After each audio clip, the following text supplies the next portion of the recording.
ओम शांति।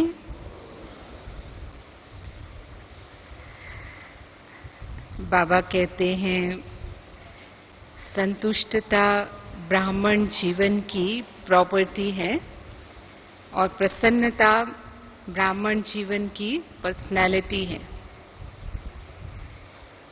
ब्राह्मणों की विशेषता ही है संतुष्ट रहना और संतुष्ट करना। भक्ति मार्ग में भी ये माना जाता है कि जो सच्चा भक्त है वो जो भी उसको प्राप्त हो जाए उसमें संतुष्ट होता है। जैसे कबीर दास जी ने कहा, गोधन गजधन बाजी धन और रतन धन खान, जब आवे संतोष धन सब धन धूरी समान। यानी गोधन गजधन बाजी धन जो संसार के बड़े धन माने गए, उसके आगे अगर व्यक्ति संतुष्ट है तो वो स्थूल संपत्ति धूल के समान है। क्योंकि भक्ति में ये माना गया कि इच्छाएं ही सभी दुखों का कारण हैं। मनुष्य की तृष्णाएं कभी समाप्त नहीं होती हैं। जैसे जैसे आयु बढ़ती जाती है, कहते हैं कि आप भय बूढ़े और तृष्णा भई जवान। ये स्थिति होती है मनुष्य की कि उसकी इच्छाएं बढ़ती ही जाती हैं। तो जितना हम अपनी इच्छाओं को कम कर सकें उतना आध्यात्म में उन्नति के लिए श्रेष्ठ माना जाता है। लेकिन संगम युग पर बाबा ने जो हमें संतुष्टता की परिभाषा दी है, उसके लिए बाबा कहते हैं कि संतुष्टता अर्थात सर्व प्राप्ति संपन्न। जहां अप्राप्ति है वहां असंतुष्टता होती है। और ब्राह्मणों के लिए कहा कि अप्राप्त नहीं कोई वस्तु ब्राह्मणों के खजाने में। देवताओं के खजाने में नहीं कहा, लेकिन ब्राह्मणों के खजाने में अर्थात वर्तमान जीवन में अप्राप्त नहीं कोई वस्तु। तो क्यों कहा बाबा ने ऐसा? क्योंकि जब परमात्मा इस सृष्टि पर आते हैं तो अपने साथ वो सर्व प्राप्तियां हमारे लिए भाग्य के रूप में लेकर के आते हैं। इसीलिए कहा कि परवाह थी पार ब्रह्म में रहने वाले परमेश्वर की, वो मिल गया तो क्या चाहिए। यह ब्रह्मा बाबा का अनुभव बाबा सुनाते हैं कि जब उनको शिव बाबा का परिचय मिला, उनको निश्चय हुआ कि भगवान आया है, तो उन्होंने क्या कहा, क्या चिट्ठी लिखी, पाना था सो पा लिया, अब क्या बाकी रहा। तो बाबा कहते हैं दो प्रकार की प्राप्ति है, एक है स्थूल प्राप्ति और दूसरी है सूक्ष्म प्राप्ति। स्थूल प्राप्तियों में तन मन धन संबंध ये प्राप्तियां मानी जाती हैं। दुनिया में अगर ये सब प्राप्तियां हैं तो व्यक्ति अपने को भाग्यवान समझता है और प्रसन्न रहता है। तो संगम युग पर वर्तमान में भी हमें ये सब प्राप्तियां बाबा ने कराई हैं, लेकिन बेहद के रूप में कराई हैं। हम सबको तन की प्राप्ति है। तन अर्थात तन स्वस्थ हो। माना जाता है पहला सुख निरोगी काया। तो व्यक्ति संतुष्ट कब रहता है? जब उसका तन स्वस्थ है। और हम चाहते हैं संगम युग पर हम सदा ही स्वस्थ रहें ताकि हम तीव्र पुरुषार्थ कर सकें। जो सेवा हम करना चाहते हैं इस तन के द्वारा, वो सेवा हम सहज कर सकें, उसमें कोई भी विघ्न ना आए तन के द्वारा। क्योंकि अगर तन बीमार है तो जैसी सेवा करना चाहते हैं तन के द्वारा, वैसी सेवा करना मुश्किल हो सकता है। तो बाबा कहता है कि संगम युग पर तन का हिसाब किताब तो है। ऐसा नहीं है कि हमें तन की बीमारी नहीं होती है, हमारा तन बिल्कुल स्वस्थ है। क्योंकि ये तमो प्रधान तत्वों से बना हुआ शरीर है और 63 जन्म के हिसाब किताब भी आत्मा को यहीं ही चुकतू करने हैं। लेकिन फिर भी ऐसी विधि बाबा ने हमें दी है कि हम तन के हिसाब किताब को भी सूली से काटा कर सकते हैं। हमारी आत्मा सदा तंदुरुस्त है, और अगर आत्मा तंदुरुस्त है यानी आत्मा प्रसन्न चित्त है, आत्मा शांत है, आत्मा बेफिक्र है, चिंता रहित है, तो आज डॉक्टर क्या कहते हैं, 80% जो बीमारियां होती हैं वो टेंशन और चिंता के कारण होती हैं। तो बाबा के बच्चों को कोई टेंशन है? बेफिक्र बादशाह किसका टाइटल है? हमने अपने सारे फिक्र किसको दे दिए हैं? बाबा को दे दिए हैं। और अगर हम बाबा के मिलने के बाद भी फिक्र करते हैं तो इसका मतलब हमने बोझ अभी अपने ही सिर पर रखा है, बाबा को दिया नहीं है। तो फिर उसका असर हमारे तन पर आ सकता है। तो 80% बीमारियों से तो हम ऐसे ही बच गए अगर हम अपने सारे फिक्र बाबा को देकर के स्वयं डबल लाइट स्थिति में रहते हैं। फिर जो थोड़ी बहुत दूसरे प्रकार की बीमारियां होती हैं उसके लिए बाबा कहते हैं कि कर्म भोग को आप बच्चे कर्म योग से चुकतू कर सकते हो। अगर मास्टर सर्वशक्तिवान की स्थिति में होकर के हम बीमारी कॉन्शियस नहीं लेकिन सोल कॉन्शियस रहते हैं तो वही बीमारी जो है वो सूली से काटा हो जाती है।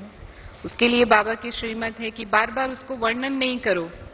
कई लोगों की आदत होती है कि थोड़ी सी भी बीमारी होगी तो उसको दूसरों को वर्णन करते रहेंगे। सिर में भी दर्द होगा तो 10 बार बोल देंगे कि सिर में दर्द हो रहा है, कमर में दर्द है। कोई भी छोटी मोटी बीमारी को भी अगर वर्णन करते हैं तो वो क्योंकि बीमारी कॉन्शियस हो जाते हैं तो वो बड़ा रूप ले लेती है।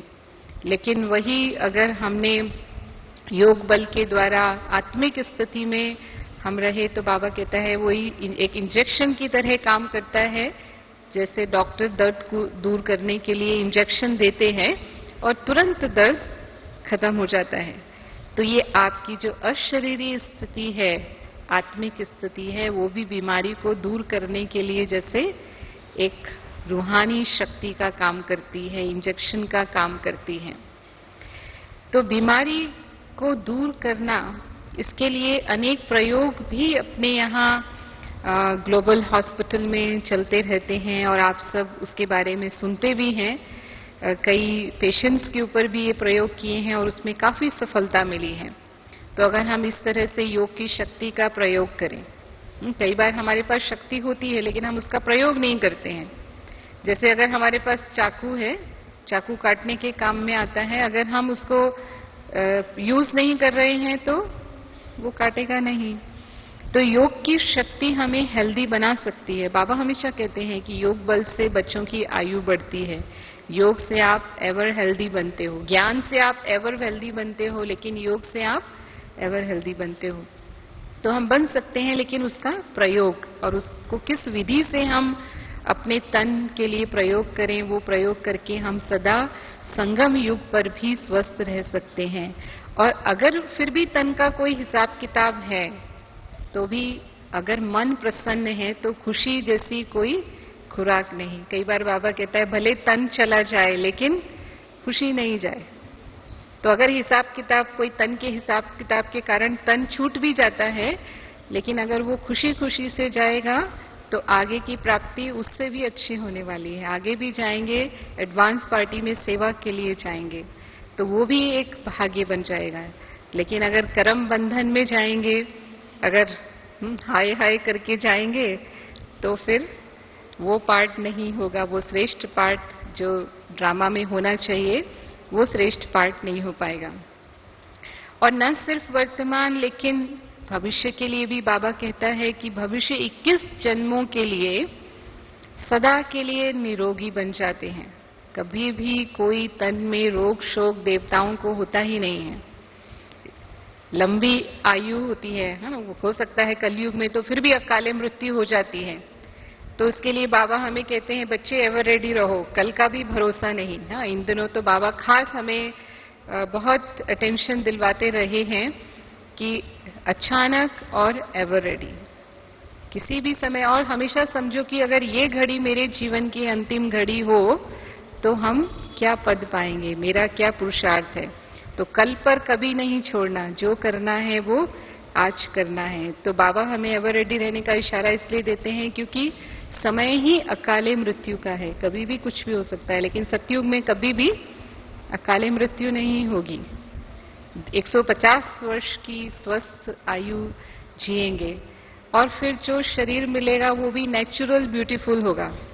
आजकल लोग शरीर को सुंदर बनाने के लिए कितने पुरुषार्थ करते हैं, तरह तरह से बालों का श्रृंगार करेंगे, क्रीम पाउडर यूज करेंगे, फैशन करेंगे, लेकिन वहां ये सब करने की आवश्यकता नहीं है। तो स्वस्थ और सुंदर तन अनेक जन्मों तक, एक जन्म नहीं लेकिन 21 जन्म बाबा कहते हैं, उसके आगे भी 3/4 कल्प जो है वो आप बच्चे ये सब प्राप्तियां करते हो। तो इतनी बेहद की प्राप्ति है। अगर हम उसको हद की प्राप्ति में ले आते हैं तब हम असंतुष्ट होते हैं अपने इस वर्तमान शरीर को देख करके। लेकिन अगर हम बेहद की प्राप्ति को याद रखते हैं, उसकी स्मृति स्वरूप बनते हैं, तो सदा ही प्रसन्न रहेंगे। फिर मन की भी प्राप्ति है कि भगवान ने हमारे मन को खुशियों से भर दिया है। हमारे जैसी शांति और किसी को हो नहीं सकती, क्योंकि शांति के सागर की संतान है, शांति धाम के रहने वाले हैं, आत्मा शांत स्वरूप है। तो मन की भी प्राप्ति है। दुनिया में कहते हैं सब कुछ है लेकिन शांति ही नहीं है। यहाँ पर भले वो जो भौतिक प्राप्तियां हैं वो नहीं भी हैं, लेकिन मन की परम शांति है। फिर धन की प्राप्ति, दुनिया में भी धन की प्राप्ति के पीछे ही आज लोग दौड़ रहे हैं, और यहाँ हमारे पास डबल धन है। एक संपत्ति है अविनाशी संपत्ति, जो बाबा ने हमें अखुट खजाने के रूप में दी है। कौन सी संपत्ति दी है? कौन सी अविनाशी संपत्ति सबको मिली है जी? ज्ञान धन। हाँ, ज्ञान धन सबसे बड़ा धन माना गया। फिर उसके साथ साथ गुणों का खजाना, शक्तियों का खजाना, समय का खजाना, श्वास का खजाना। तो बाबा ने कहा एक ही समय, एक ही जैसा, एक ही के द्वारा सबको बाबा ने दिया है, लेकिन प्राप्त करने वाले फिर भी नंबरवार हैं। जैसे सागर के पास जाते हैं तो सागर तो अथाह है, लेकिन लेने वाले को जितना पानी चाहिए वो उतना लेगा। अगर उसने उसमें लोटा डाला है तो लोटा मिलेगा, अगर घड़ा डाला है तो उतना पानी आएगा। तो कितनी क्षमता है उतना वो उससे लेता है। तो देने वाला दाता तो हमें अखुट अविनाशी प्राप्तियां प्रतिदिन करा रहे हैं, लेकिन हम उससे कितना अपने जीवन में अपने आप को भरपूर बनाते हैं, और उसके आधार पर हमारी हर कदमों में पदम की कमाई है। पद्मा पदम भाग्यवान आत्माएं बाबा हम बच्चों को कहते हैं। और बाबा कई बार कहते हैं कि ब्रह्मा कुमार कुमारी रिचेस्ट इन द वर्ल्ड है। दुनिया में कोई भी आपके जैसा साहूकार नहीं हो सकता, या इतनी कमाई करने वाला कोई नहीं हो सकता कि जिसके हर कदम में पदम। हो सकता है दिन में 1 करोड़ कमा लेता हो, अगर बहुत बड़ा इंडस्ट्रियलिस्ट होगा तो 1 करोड़ दिन में कमा रहा होगा, लेकिन पदम तो नहीं कमा सकता। तो आप बच्चे एक कदम में इतने पद्मों की कमाई करने वाले हो, इतने बेहद के साहूकार हो। तो उसके स्मृति स्वरूप बनना कि भगवान हमें कितनी अविनाशी प्राप्तियां करवा रहे हैं, कि स्वयं भाग्य विधाता बाप ही हमारा हो गया, या भगवान ही हमारा हो गया है, जो भाग्य बांटने वाला है। बस ये है कि जैसे दुनिया में कहावत है कि जब ब्रह्मा ने भाग्य बांटा तब आप सोए हुए थे क्या? तो जब भगवान खजाने बांट रहा है तो कहीं अलबेलेपन में हम सोते ना रह जाएं, वो उन खजानों को लेने से अपने आप को वंचित ना करें। तो एक तो अविनाशी प्राप्तियां हैं, और दूसरा बाबा कहता है कि स्थूल धन का भी जीवन में महत्व है। बाबा धन को माया नहीं कहते हैं, लेकिन इतना ब्राह्मणों को सहज प्राप्त होगा कि उनकी आवश्यकताएं पूरी हो जाएं, आराम से खा सकते हैं, दाल रोटी खा सकते हैं। बाबा कई बार कहते हैं कि जरूरी नहीं है कि ब्राह्मण जीवन में कोई करोड़पति बनेंगे या लाखों पति बनेंगे। लखपति होना तो बड़ी बात नहीं है। तो क्यों नहीं बनेंगे? क्योंकि अगर धन के पीछे चले गए तो माया आके ब्राह्मण जीवन से ही ले जाएगी। नहीं तो सारे साहूकार बाबा के बच्चे होते। क्यों साहूकार बाबा के बच्चे नहीं हैं? क्योंकि वो उनका सारा समय धन के पीछे जा रहा है, उनको फुर्सत ही नहीं है भगवान को पहचानने की। तो आप संगम युग में लकी हो, जो आप करोड़पति नहीं हो, कम से कम भगवान को तो पहचाना आपने। तो कभी भी दाल रोटी से वंचित नहीं रहेंगे। और अगर सूखी रोटी भी है तो सूखी रोटी भी क्योंकि प्रभु प्रसाद है, भगवान की याद में हम उसे बनाते हैं और भगवान की याद में खाते हैं, तो वो 36 प्रकार के स्वादिष्ट भोजन जैसा सुख देती है। तो अगर 36 प्रकार का भोजन मिल रहा है तो भले खाओ, बाबा कहता है, मना नहीं है। लेकिन अगर नहीं है और सूखी रोटी है तो सूखी रोटी भी 36 प्रकार के भोजन जैसी अनुभव हो। परमात्मा याद जो है वो इतना सुख देने वाली है। अगर बाबा की याद में हमने बनाया और खाया है तो जैसा भी भोजन हमारे सामने है। यहाँ यज्ञ में आते हैं तो कई बार भाई बहनें कहते हैं, क्योंकि मशीन से रोटी बनती है ना आजकल, और गर्मियों में वैसे भी सूख जाती है, बना के रखते हैं तो कहते सूखी रोटी मिलती है, लेकिन सूखी लगती है। बाबा की याद में प्यार में कैसी लगती है? वही रोटी मीठी लगती है। तो ये अपने मन का अनुभव है कि हमें जो भी सांसारिक प्राप्तियां भी हुई हैं, कई बार लोग कहते हैं चलो ठीक है जितना है उसमें हम संतुष्ट हैं, पर कम से कम एक अच्छा मकान तो होना चाहिए, है ना। कुछ तो सांसारिक इच्छाएं होती है ना, एक अच्छा मकान हो जाए, फिर उस अच्छे मकान में कुछ साधन भी होने चाहिए उस मकान को सजाने के लिए, जो आजकल विज्ञान के द्वारा सुख सुविधाएं मिली हुई हैं, वो भी सब थोड़ा होनी चाहिए घर में। फिर उसके साथ साथ एक थोड़ा गाड़ी भी होनी चाहिए। गाड़ी होती है तो आसानी होती है, सेवा में भी मदद कर सकते हैं। ऐसे ऐसे संकल्प भी आ सकते हैं। तो बाबा क्या कहता है कि ये सब हद की इच्छाएं हैं, और अगर एक हद की इच्छा पूरी होती है तो फिर 10 हद की इच्छाएं उसके पीछे और आती हैं। और जितने साधन बढ़ते जाएंगे बुद्धि ज्यादा उसमें लगी रहेगी। और कई बार तो ऐसा होता है कि एक मकान चलो हो भी जाता है तो फिर संकल्प होता है अब दूसरा मकान होना चाहिए। हाँ, एक कार हो जाती है तो सोचते हैं कि नहीं अभी और अच्छी कार होनी चाहिए, इससे और अच्छी मॉडल की कार होनी चाहिए। तो वही बात है।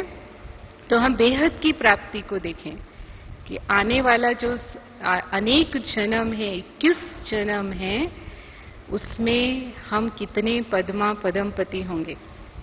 ब्राह्मण जीवन तो त्याग तपस्या सेवा का जीवन है। जितना इस जन्म में हम त्यागी हैं उतना ही हमारा भाग्य है। लेकिन उसकी जो प्राप्ति होने वाली है अनेक जन्मों तक, तो बाबा कहता है आप तो क्या, आपकी प्रजा की प्रजा भी पद्मा पदमपति होगी। जो आज के सबसे बड़े हैं वो भी उसके आगे कुछ नहीं है।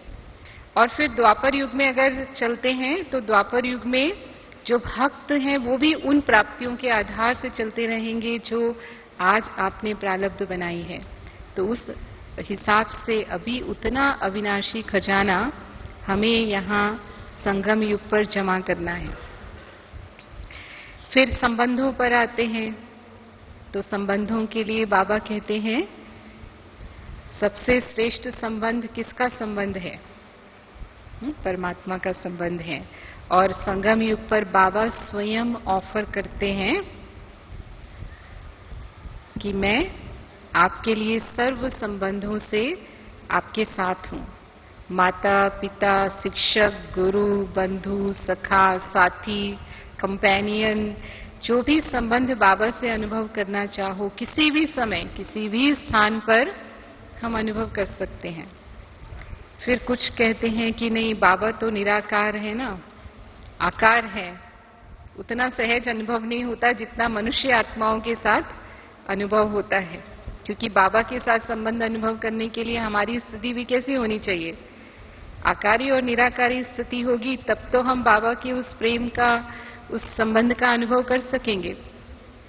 तो उसके लिए थोड़ा देह से न्यारा होना पड़ता है, लेकिन मनुष्य आत्माओं से संबंध का अनुभव तो सहज होता है। तो साकार में भी कोई चाहिए, कोई कंपेनियन चाहिए, कोई साथी चाहिए जिसके सामने हम अपना दिल हल्का कर सकें।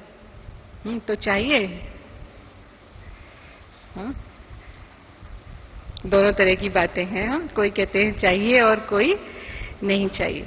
तो बाबा हमेशा कहते हैं कि जो भी हमारे लौकिक अलौकिक संबंधी हैं, बाबा ने हमें बेहद का परिवार दिया है, कोई कम परिवार नहीं है।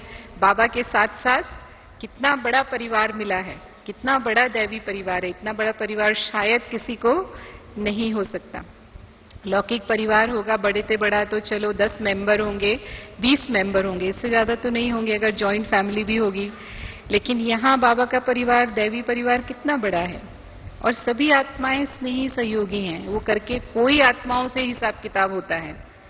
बाबा कहता है 95% जो हैं वो हमारे स्नेही सहयोगी होते हैं। कोई 5% जरूर होती हैं आत्माएं जिनके साथ हमें अपना हिसाब किताब चुकतू करना होता है, जो हमारे कुछ टकराव में आते हैं।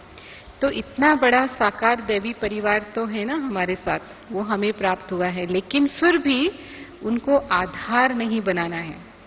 मन का आधार एक बाबा दूसरा ना कोई, जिसको बाबा ने कहा नष्टो मोहा। अगर नष्टो मोहा नहीं मानेंगे तो बाप के साथ वापस नहीं जा सकते। तो अन्य सभी आत्माओं के प्रति जो मेरा कर्तव्य है वो हमें निभाना है। वो संबंध सेवा अर्थ है, लेकिन जीवन का आधार एक बाबा ही है। अगर मुझे अपने कुछ दिल की बात करनी है तो बाबा से करनी है। अगर हम किसी मनुष्य आत्मा से करते हैं मानो, उसके कारण कई बार उनसे हमारा लगाव झुकाव भी हो जाता है, क्योंकि उनसे हमें विशेष सहयोग मिलता है, आधार सहारा मिलता है। तो फिर मन का लगाव उस आत्मा की तरफ जाने लगता है। फिर योग करने बैठते हैं तो याद करना चाहते हैं बाबा को, लेकिन याद कौन आता है? फिर वो जो सहारा देने वाली आत्मा है वो याद आने लगती है। तो योग तो नहीं लगा पाए। फिर बाबा से शक्तियां नहीं भरती हैं तो लगता है कि योग लगा रहे हैं लेकिन कुछ अनुभव नहीं हो रहा है। योग लगाते हैं लेकिन सिर भारी हो जाता है, सिर दर्द हो जाता है। अब सिर दर्द क्यों हो रहा है? क्योंकि दूसरी आत्मा को याद कर रहे हैं। अब उस आत्मा को याद करेंगे तो उसकी जो व्यर्थ की बातें हैं वो चिंतन मन में चलेगा, तो सिर भारी होगा या हल्का होगा? भारी हो जाएगा ना। तो इसीलिए आधार किसी को नहीं बनाना। मन में कोई भी बात है बाबा के सामने चले गए, और कभी भी जा सकते हैं। किसी आत्मा से हम कभी भी बात नहीं कर सकते, हमें उसका मूड देखना पड़ेगा। और जरूरी नहीं है वो आपकी बात को संभाले। मानो आपकी कमजोरी की बात है, उसने जाकर दूसरे को सुना दी, दूसरे ने तीसरे को सुना दी, क्या होगा? वो पूरा फैल गया। लेकिन बाबा तो संभालेगा। बाबा तो सागर है, आप कुछ भी दे दो उसको, सब उसमें समा जाएगा। वो जाकर के बाबा किसी को आपकी कमजोरी की बात नहीं सुनाएंगे, बल्कि और ही आपको उस कमी को दूर करने के लिए शक्ति देंगे, ताकि सदा के लिए आपकी वो कमी दूर हो जाए। तो भगवान जब स्वयं ऑफर कर रहे हैं सर्व संबंध मेरे साथ निभाओ, तो क्यों नहीं हम भगवान के साथ सर्व संबंधों का अनुभव करें। दुनिया में कई बार होता है किसी के माँ नहीं है, किसी का बाप नहीं है, किसी की भाई नहीं है, किसी का बहन नहीं है, तो वो दुखी होते हैं कि मेरी माँ होती तो कितना अच्छा होता, मेरी माँ ही नहीं है, मैं कितना बदनसीब हूं, ऐसे बोलते हैं। या किसी की बहन नहीं है तो वो भाई दुखी रहता है कि मेरी तो बहन ही नहीं है। लेकिन यहाँ तो बाबा मिला माना, भले ही लौकिक में कोई एक संबंध या दो संबंध नहीं है, उनकी कमी है, लेकिन बाबा वो सब संबंधों की कमी पूर्ति कर देते हैं। बहुत लोग ऐसा अनुभव करते हैं कि उनके पिता नहीं है, लेकिन बाबा मिला माना कभी महसूस ही नहीं हुआ कि मेरा पिता नहीं है, मुझे तो अनादि पिता, परम पिता की प्राप्ति हो गई। तो लौकिक पिता तो क्या है, वो तो उससे अधिक मेरी संभाल करता है और मेरे प्रति जो जिम्मेवारी है वो उसे पूरी करता है। सिर्फ उस लगन से, उस सच्चाई से, उस प्रेम से हमें उस संबंध को अनुभव करना होता है। तो बहुत भाई बहनों का ऐसा अनुभव है कि हम जिस समय जो संबंध चाहते हैं उस संबंध से बाबा हमें अनुभव ऐसे ऐसे कराते हैं कि जैसे वंडर होता है। और आप सभी को भी ये अनुभव होता रहता होगा, लेकिन सिर्फ मन का आधार एक बाबा दूसरा ना कोई, या बाबा ही मेरा संसार है। किसी भी देहधारी व्यक्ति के प्रति मन का आकर्षण नहीं होना चाहिए। ये बाबा की हम बच्चों के प्रति श्रीमत है। और फिर यही हमारे संबंध भविष्य में दैवी संबंध सर्वश्रेष्ठ संबंध हो जाते हैं। अनेक जन्मों तक फिर हम दैवी संबंधों में रहते हैं। तो स्थूल प्राप्तियों के साथ साथ कई बार सूक्ष्म प्राप्तियों की भी इच्छा होती है। सूक्ष्म प्राप्तियां मानी गई नाम मान शान, संसार में थोड़ा नाम होना चाहिए मेरा, हाँ लोग मेरा भी तो सम्मान करें, मुझे भी पूछें, मैं भी कुछ हूं, थोड़ा शान भी होना चाहिए। ये भी इंसान को इच्छा होती है। हर एक व्यक्ति चाहता है कि मुझे इंपॉर्टेंट माना जाए, मुझे महत्वपूर्ण समझा जाए, मैं भी कुछ हूं। तो बाबा ने ये भी हमारी इच्छा पूरी कर रखी है। इतना बड़ा नाम दिया है अपने बच्चों को, ब्राह्मण कहलाते हैं। तो बाबा कहते हैं ब्राह्मण चोटी हैं। और आज तक दुनिया में भी जो नामधारी ब्राह्मण हैं वो उस नाम के आधार पर, भले वो कर्म से अभी ब्राह्मण नहीं रहे, लेकिन क्योंकि ब्राह्मण नाम से हैं, उस नाम के आधार पर वो कमाई करते हैं, अपना जीवन यापन करते हैं बहुत सहज रीति से। भगवान के नाम पर उनका पूरा जीवन चलता है। तो आप ब्राह्मणों का नाम तो स्वयं बाबा लेता है ना। बाबा के दिल में किसका नाम है? हम बच्चों का नाम है। एक कहानी आती है कि एक बार नारद जी विष्णु जी के पास गए। तो विष्णु जी हैं, वो कोई डायरी पढ़ रहे थे। तो जैसे उनका स्वभाव है कि वो रह नहीं सकते बिना पूछे, तो उन्होंने विष्णु जी को पूछा कि भगवान आप क्या पढ़ रहे हैं? तो विष्णु जी ने कहा कि नारद, ये डायरी में वो नाम लिखे हैं जो भक्त मुझे बहुत याद करते हैं। तो उनको लगा कि मैं भी आपको बहुत याद करता हूं, क्या मैं ये डायरी देख सकता हूं? उनको लगा मेरा नाम कहाँ है, देखूं। तो विष्णु जी ने उनको डायरी दिखाई, तो देखा कि सबसे ऊपर नारद जी का नाम था। बहुत खुश हो गए कि मैं उन भक्तों में हूं जो भगवान को सबसे ज्यादा याद करते हैं। फिर जब दूसरे दिन आए तो देखा कि उनके हाथ में आज भी एक डायरी है, लेकिन वो दूसरी डायरी थी। तो पूछा कि आज आप कौन सी डायरी पढ़ रहे हैं? विष्णु जी ने कहा कि आज मैं वो डायरी पढ़ रहा हूं जिसमें उन भक्तों का नाम है जिनको मैं याद करता हूं। फिर उनको जिज्ञासा हुई कि इसमें मेरा नाम कहाँ है? तो उन्होंने कहा मैं देखना चाहता हूं। तो विष्णु जी ने उनको दिखाया, तो उसमें हनुमान जी का नाम सबसे ऊपर था, उनका नाम सबसे ऊपर नहीं था। तो भगवान की जो डायरी है उसमें हम बच्चों का नाम कहाँ है? हमें भगवान स्वयं याद करते हैं। सारे भक्त भगवान को याद करते हैं और भगवान हम बच्चों को, बाबा कहते हैं ना, मैं बच्चों की माला सिमरता हूं, मेरे लिए बच्चों के सिवाय और है ही कौन।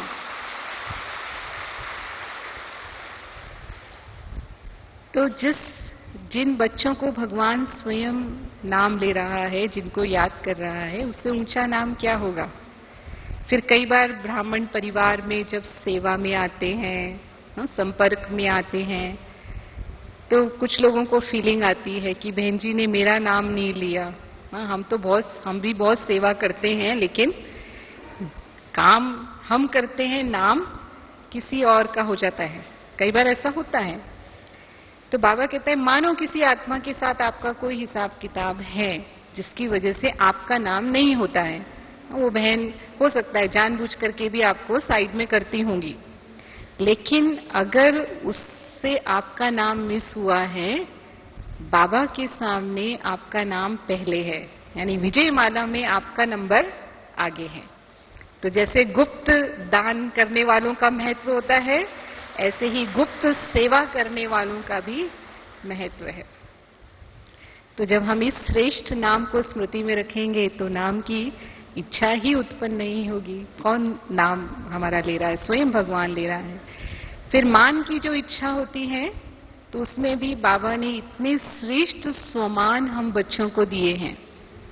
कितनी लंबी लिस्ट है। बाबा कहता है अगर लिस्ट निकालोगे तो शायद पूरी लिस्ट बना भी नहीं पाएंगे, इतने श्रेष्ठ स्वमान दिए हैं और स्वयं से भी आगे बच्चों को रखा है। बाबा कहता है कि मैं सिंगल रूप से पूजा जाता हूं, लेकिन बच्चों की डबल पूजा होती है। साकार रूप से भी पूजे जाते हैं और निराकार रूप से भी बच्चे पूजे जाते हैं। तो अगर हम अपने उन स्वमान की स्मृतियों में रहेंगे तो हम मान देने वाले दाता बनेंगे। हमें उनसे मान लेने की आवश्यकता नहीं है और हम दाता के बच्चे हैं। हम सम्मान देने वाले हैं, न कि हम किसी से ये इच्छा रखने वाले हैं कि मुझे मान चाहिए। फिर अगर शान की बात करते हैं तो बाबा कहते हैं कि सबसे ऊंचा शान राज्य पद का माना जाता है ना। किसी को अगर कुर्सी मिलती है, आज के जमाने में तो राजा ही तो नहीं है, तो बाबा कहते हैं कि बाबा के सभी बच्चों को तखत मिला है। कोई भी, वहां तो एक व्यक्ति को तखत मिलता है, दुनिया में तो एक ही कुर्सी होती है, उससे ज्यादा तो लोगों को नहीं मिल सकती है। लेकिन यहां तो बाबा के सभी बच्चों को तखत मिला है। कौन सा तख्त मिला है? दिल तख्त। भगवान के दिल तख्त पर हम सभी बच्चे हैं और जो बाबा के दिल तख्त पर हैं वो भविष्य राज्य तख्त के भी अधिकारी बनने वाले हैं ना। भविष्य राज्य अधिकारी भी बनेंगे तो कितना ऊंचा शान है। तो नाम मान शान भी हमें प्राप्त है हम बाबा के बच्चों को। और उसके बाद बाबा कहते हैं कि जो ब्राह्मण बच्चे हैं उन्हें न सिर्फ स्वयं में संतुष्ट रहना है, लेकिन जो संपर्क में आने वाली आत्माएं हैं, जो संबंध में आने वाले हैं, उनको भी संतुष्ट करना है और साथ साथ परमात्मा से भी संतुष्ट रहना है। तो कैसे हम संतुष्ट रह सकते हैं? पहले तो हम स्वयं से संतुष्ट कैसे रहें? तो स्वयं से हम संतुष्ट तब रहेंगे जब हम तीव्र पुरुषार्थ करते हैं। जो बाबा ने हमें श्रीमत दी है अमृत वेले से रात तक, संतुष्ट रहने का ये मतलब नहीं ड्रामा में जो मुझे प्राप्ति होनी होगी, जो पद मिलना होगा वो तो निश्चित है।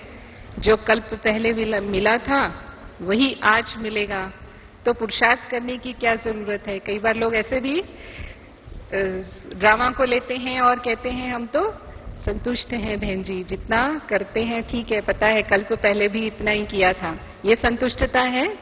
ये स्वयं से संतुष्टता है? नहीं। बाबा कहता है पुरुषार्थ पूरा करना है। फिर ड्रामा में जो पार्ट है वो तो है ही है, वो भी पता है कि हमें वो निश्चित है। लेकिन अमृत वेले से रात तक अगर हम बाबा की श्रीमत को पूरी तरह से पालन करते हैं, सही समय पर उठे, सही विधि से बाबा को याद किया, बाबा की शक्तियां गुण, साथ में विश्व की आत्माओं को भी उसका दान दिया, सवेरे विधि पूर्वक मुरली सुनी, दिन भर ट्रस्टी भाव से अपना कर्म किया। सब कुछ तेरा, मेरा मेरा नहीं, मैं मेरा छोड़ करके तेरा। तो जितना तेरा समझ के करन करावनहार बाबा है वो समझ के कर्म किया, रात को बाबा को चाट दिया। ये हमारी दिनचर्या बाबा ने दी है। इस अनुसार पुरुषार्थ है तो हम स्वयं से स्वतः ही संतुष्ट रहते हैं। फिर दूसरे के संबंध में जब आते हैं तो कई बार स्वभाव संस्कार की बात आ जाती है, क्योंकि सभी आत्माएं भिन्न हैं। सभी के संस्कार मेरे जैसे तो नहीं होंगे, या हम जैसे चाहेंगे वैसे ही वो सब आत्माएं कर्म तो नहीं करेंगी। मेरे अपने विचार हैं, उनके अपने विचार हैं। हालांकि बाबा तो एक धर्म, एक राज्य, एक मत, एक कुल की स्थापना कर रहे हैं।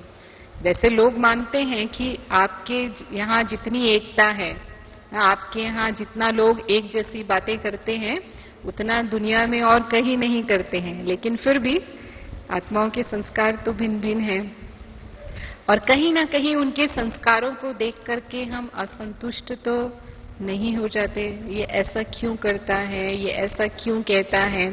ज्यादातर जब हम दूसरों की कमजोरी देखते हैं तो हमें कई बार ये असंतुष्टता का संकल्प आता है, या किसी ने मेरे ऊपर क्रोध कर दिया तो हम उससे असंतुष्ट हो जाते हैं, या किसी ने मेरी ग्लानि कर दी, पीठ पीछे मेरी ग्लानि कर दी, मुझे पता चला, तो हम उस आत्मा से प्रसन्न होंगे या असंतुष्ट होंगे? नहीं होंगे ना। तो बाबा कहता है यही पेपर है, मनुष्य आत्माओं के द्वारा जो पेपर आने वाले हैं वो यही पेपर हैं। तो कैसी भी आत्मा हो, माना जितना मेरी प्रशंसा करने वाली आत्मा से मैं संतुष्ट रहती हूं, क्या उतना ही मेरी ग्लानि करने वाली आत्मा से मैं संतुष्ट रहती हूं? दोनों में समानता चाहिए, तब कहेंगे संतुष्ट। तो यहां हमें चेक और चेंज करना है, क्योंकि ये पेपर ही ब्राह्मणों को सबसे बड़ा पेपर लगता है कि अन्य आत्माओं के द्वारा जब परीक्षाएं आती हैं तो उन परीक्षाओं में उनकी संतुष्टता और प्रसन्नता गायब हो जाती है और मन व्यर्थ संकल्पों में प्रश्नचित्त हो जाते हैं। क्यों, क्या, कैसे के जो प्रश्न उठते हैं वो फिर ऐसे आत्माओं के द्वारा पेपर आने पर ही उठते हैं। अगर हम, जैसे मैंने कहा कि हम बाबा के बच्चे दाता हैं, ऐसे नहीं कि कोई मुझे प्यार दे रहा है तभी मुझे प्यार देना है, नहीं, पहले मुझे प्रेम देना है, फिर वो आत्मा स्वतः ही देगी। तो अभी पिछले टर्न में, बाबा के टर्न में, एक यहाँ सन्यासी आए थे दिल्ली की तरफ से, उन्होंने बहुत अच्छा अनुभव सुनाया इसके ऊपर। तो उन्होंने कहा कि एक ब्रह्मा कुमार भाई जो है वो मेरे पास निमंत्रण देने के लिए आया मुझे, तो वो मैंने उसको बिठा दिया, क्योंकि कुछ धारणाएं होती हैं ब्रह्मा कुमारी इसके बारे में, वो मेरे मन में भी थी और मैं उससे मिलना नहीं चाहता था वास्तव में। तो मैंने कहा कि इसको हम टालते हैं और धीरे धीरे इंतजार करके अपने आप चला जाएगा, हम बुलाएंगे ही नहीं उसको। तो उन्होंने ऐसा किया कि उसको घंटों इंतजार करवा दिया, लेकिन वो भाई फिर भी बैठा रहा। फिर उसने निमंत्रण दिया कि हमारे यहाँ ऐसा ऐसा कार्यक्रम है माउंट आबू में, हम आपको निमंत्रण देने के लिए आए हैं। तो उन्होंने कहा नहीं, मेरे पास वक्त नहीं है। फिर दूसरी बार ही ऐसा हुआ, फिर कोई कार्यक्रम के लिए वो निमंत्रण लेके आया मेरे पास, फिर भी मैंने उसको इसी तरह से इंसल्ट किया, माना जानबूझ के नहीं बुलाया, और बुलाया तो थोड़ा सा रूखा सा व्यवहार किया। फिर मैंने सोचा अभी अगली बार नहीं आएगा, क्योंकि अगर आप किसी की इंसल्ट करोगे तो वो नहीं आएगा। तो मैंने ऐसे सोचा कि ये कौन सी बला मेरे गले पड़ गई ये बार बार ये आ जाता है मुझे निमंत्रण देने के लिए। फिर ऐसे हुआ, तीसरी बार भी वो भाई आया और बोला, कैसा भी मैं उससे बोलता था या इंतजार करवाता था, लेकिन वो भाई फिर भी मुस्कुराते हुए मेरे से बात करता था, उसको जरा भी फीलिंग नहीं हुई कि मैं क्या कर रहा हूं। तो बोला, मुझे बड़ा आश्चर्य हुआ उसको, उसके इस व्यवहार को देख करके कि ये फिर भी वैसा ही शांत चित है। तो आखिर करते करते मैंने इस बात को मान लिया कि ठीक है, एक बार तुम इतना ही कह रहे हो मुझे बार बार माउंट आबू आने के लिए, तो मैं जरूर आपके माउंट आबू चलूंगा। और पिछले साल इस बार वो आए तो दूसरी बार आए, इस बार तो वो अपनी इच्छा से आए, लेकिन जब वो पिछले साल आए थे तो इस तरह से उनके निमंत्रण पर यहाँ आए। तो उन्होंने कहा कि जब मैं यहाँ आया तो मैंने देखा कि यहाँ तो वो जो मैं सोच रहा था कि ये तो बला है, लेकिन वो बला के बदले तो मैंने देखा यहाँ बल्ले बल्ले हो रही है यहाँ तो सभी आत्माओं का सुख शांति आनंद लूट रही हैं। तो मैं तो अब तक इससे वंचित रहा। तो किसने प्रभावित किया उसको ना, इतना बड़ा सन्यासी, बहुत बड़ा आश्रम चलाता है वो दिल्ली में, किसने प्रभावित किया उसको ना? उसने ये इच्छा नहीं की कि ये मुझे सम्मान दे तब मैं इससे अच्छा व्यवहार करूं, नहीं, उसने कैसा भी व्यवहार किया, लेकिन वो भाई अपने गुण पर अटल रहा और उसने उस व्यक्ति को यहां तक लाया, उस आत्मा की सेवा की। तो बाबा हमें यही समझाते हैं कि कोई कैसा भी है, क्योंकि पता है ना कलयुग है, पता है कि आत्माएं तमोगुणी हैं, पता है कि दुख की दुनिया है, कांटों का जंगल है, तो वो आत्माएं क्या करेंगी, दुख ही देंगी ना। जब उनके पास सुख होगा तभी तो सुख देंगी, या जब प्रेम होगा तभी तो देंगी। लेकिन आप तो सागर के बच्चे हो, आप मास्टर शांति के सागर हो, आप प्रेम के सागर हो, तो किसको देना है पहले? वो किससे अपेक्षा रखते हैं? पहले मुझे देना है, मुझे इच्छा नहीं रखनी है कि वो मुझे दे, तो हमें देने वाला दाता बनना है। तो जब हम इस भाव से संबंध संपर्क में आते हैं, इस भाव से हर आत्मा से व्यवहार करते हैं, तो कभी भी संबंधों में हमें असंतुष्टता नहीं होगी, उनके प्रति हमें रहम आएगा, उस आत्मा के प्रति जो भी ऐसा व्यवहार कर रही है। क्योंकि पता है अब अगर वो ब्राह्मण आत्मा भी है तो बाबा कहता है उस समय वो भी समझो अज्ञानी है। अगर वो ऐसा व्यवहार कर रही है तो उस समय उसका ज्ञान कि वो स्मृति स्वरूप नहीं है, तभी तो वो ऐसा व्यवहार कर रही है। तो उसके प्रति भी मेरा क्या होना चाहिए? रहम होना चाहिए। और अगर हम बाप से संतुष्टता की बात करें तो बाबा से संतुष्टता में कई लोग बाबा को कंप्लेन करते हैं, बाबा ने ड्रामा में मेरा पार्ट ऐसा क्यों बनाया, हाँ, भाग्य विधाता ने मेरा ऐसा भाग्य बनाया। हाँ, जैसे माताएं हैं, अब जब ज्ञान मिला तो पता चला कि गृहस्थी में है, अधर कुमारी हैं, तो बाबा से कहते हैं बाबा मुझे अधर कुमारी क्यों बनाया, अगर मैं कुमारी होती तो टीचर बन जाती तो मेरा भाग्य तो कम हो गया। माना इस तरह से बाबा से शिकायत, हम इतना पीछे क्यों आए ज्ञान में, ड्रामा में मेरा पार्ट, मेरा भाग्य क्या ऐसा ही है?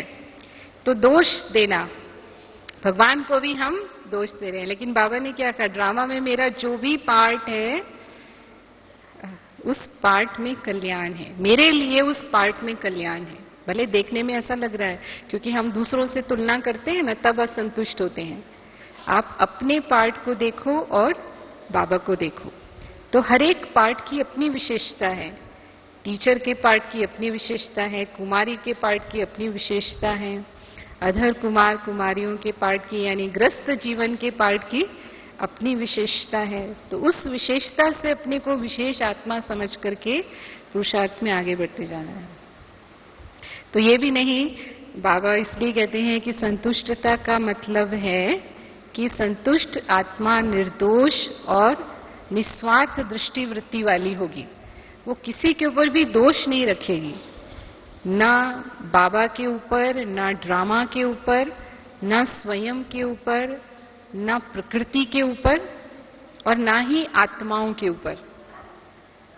जैसे प्रकृति के ऊपर कि प्रकृति का वायुमंडल ही ऐसा है, मैं क्या करूं, तो ये दोष देना हुआ ना। तो हम प्रकृति के वायुमंडल से असंतुष्ट हो गए कि वायुमंडल ही ऐसा है। नहीं, मुझे वायुमंडल को परिवर्तन करना है, मैं विश्व परिवर्तक हूं, मुझे वायुमंडल से असंतुष्ट नहीं होना है। या ये आत्मा बार बार हिसाब किताब चुकतू करने के लिए मेरे सामने आती है, नहीं, भले ही वो आत्मा हिसाब किताब चुकतू करने आती रहे, लेकिन फिर भी मैं संतुष्ट आत्मा हूं। फिर ड्रामा में मेरा जो भी पार्ट है उस पार्ट में ही मेरे लिए कल्याण है। तो सदा निर्दोष दृष्टि वृत्ति होगी, तब हम संतुष्ट और प्रसन्न रह सकते हैं। संतुष्ट हैं तो प्रसन्न होंगे, अगर संतुष्ट नहीं है तो प्रसन्न भी नहीं हो सकते। संतुष्टता और प्रसन्नता का कनेक्शन है। तो संतुष्टता जो ब्राह्मण जीवन की पर्सनालिटी है, प्रॉपर्टी है, बाबा कहता है इस प्रॉपर्टी को खूब यूज करो, क्योंकि यही समय है। अगर ब्राह्मण संतुष्ट नहीं होंगे तो कौन संतुष्ट होगा? और जितना हम संतुष्ट होंगे उतना हम परिवार के और बाबा के समीप होंगे। संतुष्ट आत्मा सरल स्वभाव वाली होती है, और जितना सरल स्वभाव होगा, जितना सच्चाई सफाई होगी, उतना ही सच्चे दिल पर साहबराजी और सभी भाग्य, जो तन मन धन के जो भाग्य हैं, वो सब भाग्य हमें सहज प्राप्त अनुभव होंगे। ओम शांति।